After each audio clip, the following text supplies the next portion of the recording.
À l'époque, il y avait les chansons de Pet Shop Boys, Go West. Le public de Brême, il chantait ce match, cette chanson pendant le match. Go West, un truc comme ça. Chaque fois quand j'entends cette musique-là à la radio, ça revient dans ma tête. Toujours maintenant, hein. Et ça fait quoi, 30... Ouais, ça fait 30 ans. Il y a des contextes où vous avez entendu la chanson et vous avez demandé, vous étiez par exemple avec votre femme ou avec vos enfants, et vous avez dit non, il faut couper cette chanson, ça me fait mal. Non, ça absolument pas, mais bon, la mémoire revient toujours à Brême. Ouais, ça, quand j'entends cette musique-là, ça revient toujours à Brême.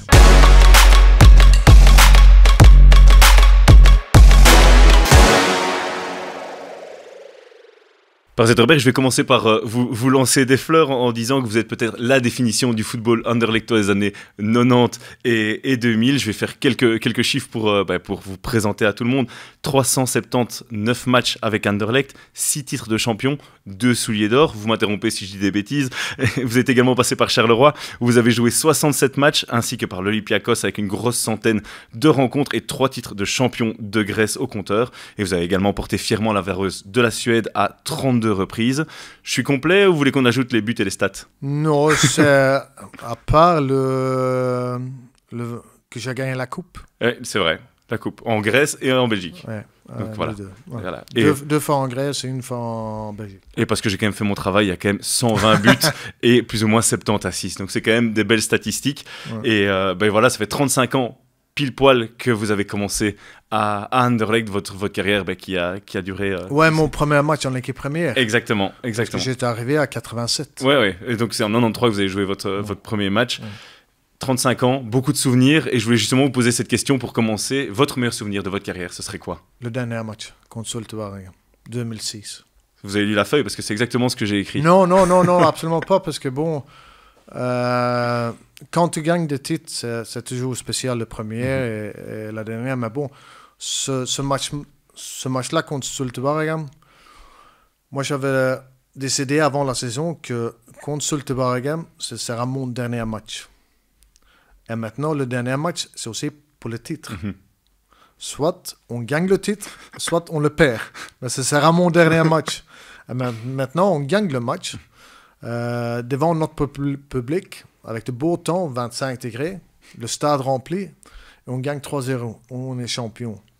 Ce jour-là est la plus belle journée de ma vie, à part la naissance de mes enfants. Mais bon, mais cela était vraiment quelque chose d'extraordinaire, quelque chose que je vais jamais oublier. Le plus beau moment, c'est quand tous les supporters ont sorti les panneaux avec TAC écrit dessus et que vous êtes dit « Oh, j'ai vraiment compté pour ce stade ». Ouais, vraiment, la reconnaissance que le public a eu de ma carrière ici au Sporting. C'est vraiment un honneur d'avoir vécu ça, parce qu'il y a peu de gens qui reçoivent un standing ovation comme moi j'ai eu.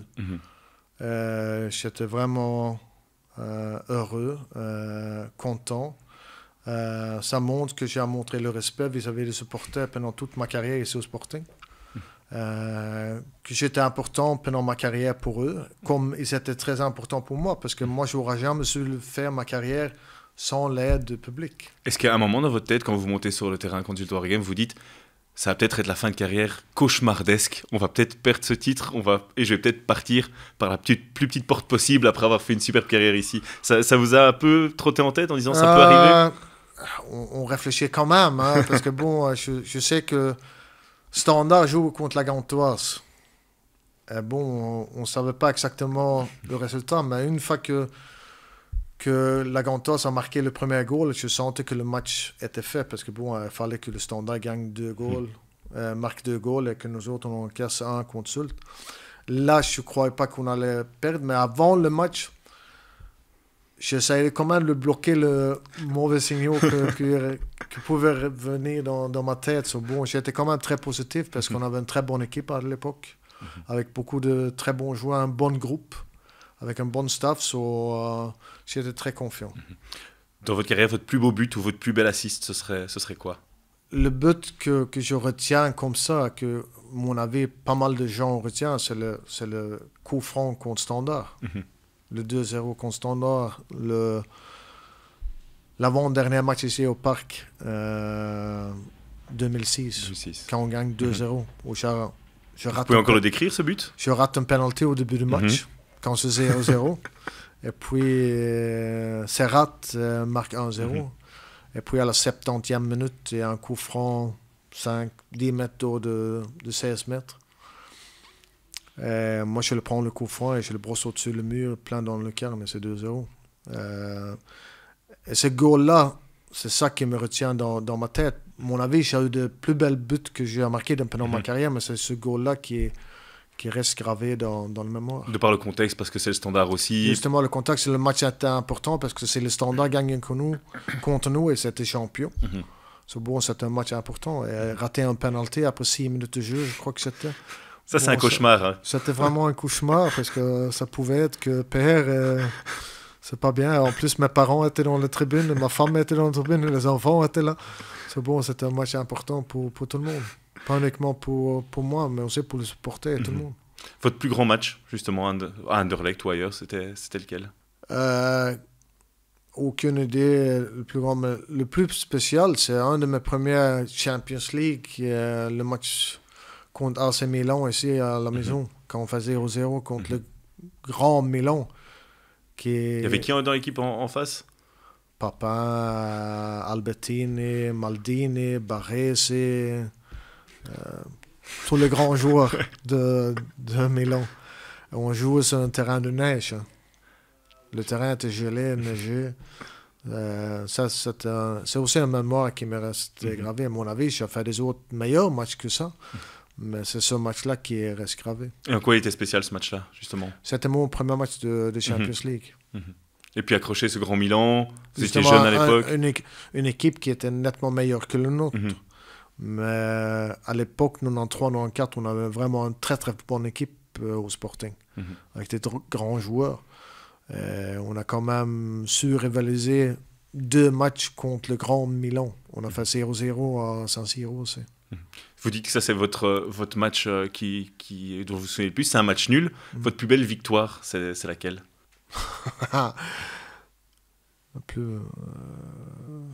Ça que je retiens comme ça, à nouveau, je veux dire contre Zulte-Waregem, parce que c'était le match le plus important. Zulte-Waregem au Standard, c'est cela que je retiens, parce que c'était ma dernière année. Ouais. C'est de là que me retient dans la tête, parce que Standard, si on allait perdre ce match-là, Standard était champion. Et je ne voulais pas que le Standard serait champion à la maison. Même que à l'époque, Standard avait une très bonne équipe.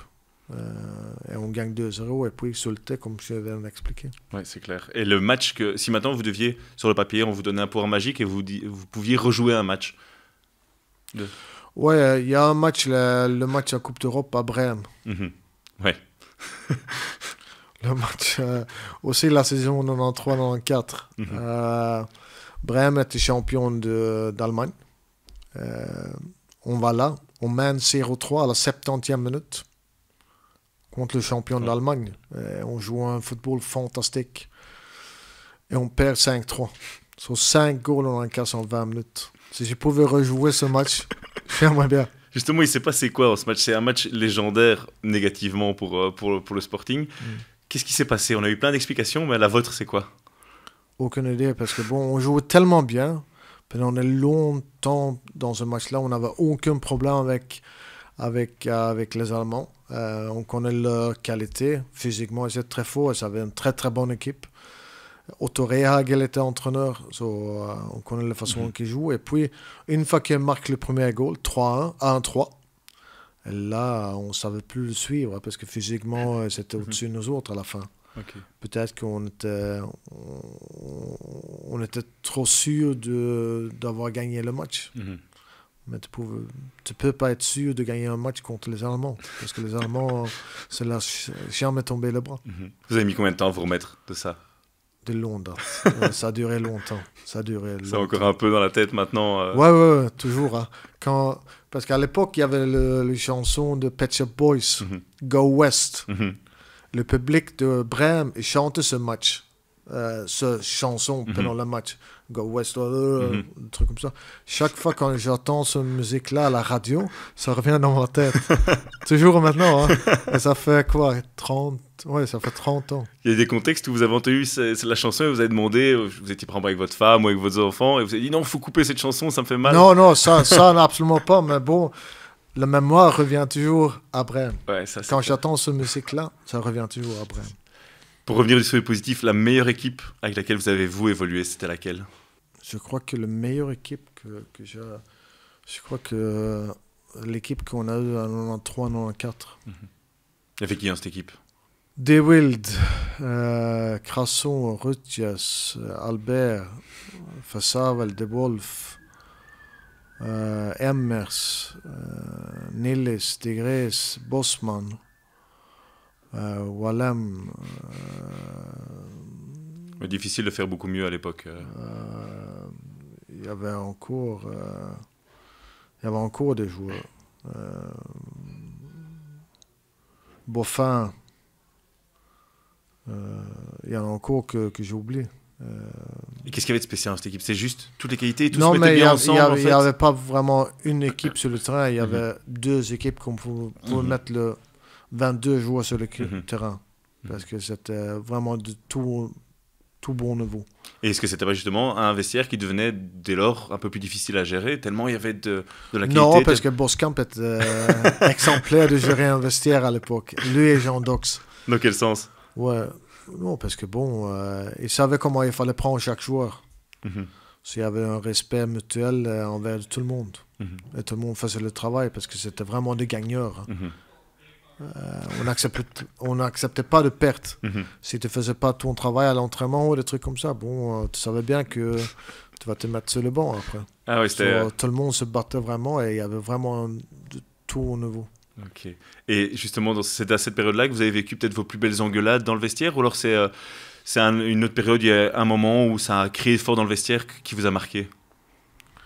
Crier dans le vestiaire, je crois que pendant toute ma carrière, bon, il y a souvent eu des engueulades dans le vestiaire. Ça fait partie de la vie. À l'époque, au Sporting, oui, parce qu'on était des gagneurs. Quand on jouait mal, des trucs comme ça, on engueulait. Moi, je pouvais prendre une engueulade, ou il y a quelqu'un d'autre qui pouvait prendre une engueulade. Pas de l'entraîneur vers les joueurs, mais les joueurs vers l'autre joueur. Pour le réveiller. Ouais. Parce qu'on demandait énormément des choses des joueurs. Est-ce qu'il y a un joueur comme ça que vous avez secoué un jour où vous vous souvenez en disant « Ouh, j'ai été dur avec lui ». Ça arrivait. Vous en avez un en tête Non, pas que je vais citer, non. Mais c'est arrivé. C'est arrivé. J'étais capitaine, c'est bon, j'étais obligé de le faire. Parfois bien, parfois mal. Vous citiez Boskamp. C'est le meilleur coach avec qui vous avez travaillé? Ou il y en a un autre qui vous vient à l'esprit? J'ai eu tellement de très bons entraîneurs, de très bons, mais si je dois vraiment citer un seul, j'adorais Sean Dox. Pour son côté humain, Humain, c'est lui qui m'a trouvé aussi en Suède. Quand j'étais jeune, je le connaissais depuis longue date. Il savait comment il fallait me prendre. Et les choses, c'est la seule personne que je connais, que j'ai jamais entendu quelque chose de mal C'est vrai? de joueurs. Tellement il était apprécié. Ouais, de tout le monde, même ceux qui étaient sur le banc. Et pourquoi il avait... Quand vous dites... il savait comment me prendre. Tout le monde. Il savait comment il fallait prendre tout le monde. C'était un psychologue. Ouais, tout à fait. Il parlait avec tout le monde, et avec ceux qui étaient sur le banc. Il était extraordinaire. Vraiment. Son décès vous a extrêmement touché? C'est peut-être la personne qui vous a fait le plus mal dans le monde du foot? Ouais, ça m'a vraiment touché. J'étais à Olympiakos à l'époque. Et le matin, quand c'est arrivé, je reçois un message de Crasson. Crasson m'a envoyé un message que Jean est décédé. Là, j'ai pleuré. Et puis, son enterrement ici à Bruxelles, j'ai pris l'avion d'Athènes pour atterrir ici. Ok. Juste pour venir pour l'enterrement et puis repartir. Ouais, puis repartir. Ok. Pour repasser de l'autre côté du spectre des entraîneurs, est-ce qu'il y a un entraîneur avec qui ça a été très compliqué pour vous? Ah, de monstre. Je n'osais pas le sortir, mais oui. Pourquoi? Parce qu'il y a eu cette fameuse... Enfin voilà, on sait qu'il vous a un peu enterré parce que vous aviez votre maladie. Je trouve que maintenant, je suis plus âgé maintenant qu'à l'époque. tout le monde a droit à penser ça qu'on veut Mhm. de chaque joueur. Mhm. Soit tu trouves qu'il est bon assez ou pas bon assez. Un entraîneur a toujours une idée de chaque joueur. Et à l'époque, bon, on connaît l'histoire parce que j'étais atteint de diabète quand j'avais 19 ans. J'étais en équipe première ici. J'étais dans le noyau parce que je ne jouais pas. Je n'étais pas assez bon pour jouer. Et il n'y avait personne qui le connaissait que j'étais diabétique. Et lui, il déclare dans la presse, sans que j'étais au courant, que père est atteint de diabète et son carrière est finie. Ah bon? Et je lis ça. Et vous saviez pas qu'il avait dit ça? Non. Même que tu le penses, il a le droit de le penser. Ah, franchement, il a le droit de le penser. Maintenant, quand je suis plus âgé, il a le droit de le penser. Mais il faut me dire à moi, alors. Viens chez moi, alors. Ne te dis pas la presse, hein. Elle ne rien dire. Et c'est ça qui m'a touché, c'est ça qui m'a fait mal. Et là, ça a commencé le bagarre qu'on a. Et en plus, il a dévoilé un secret médical aux yeux de tout le monde, alors que vous vouliez garder ça. Mais à l'époque, on pouvait le faire. Ah oui. C'était aussi... C'est un autre... Et la confiance a été rompue complètement avec lui, je suppose. Tout à fait. Moi, j'ai dit que aussi longtemps que lui et le club, moi, je ne mets plus mon pied. Vous lui avez plus jamais parlé?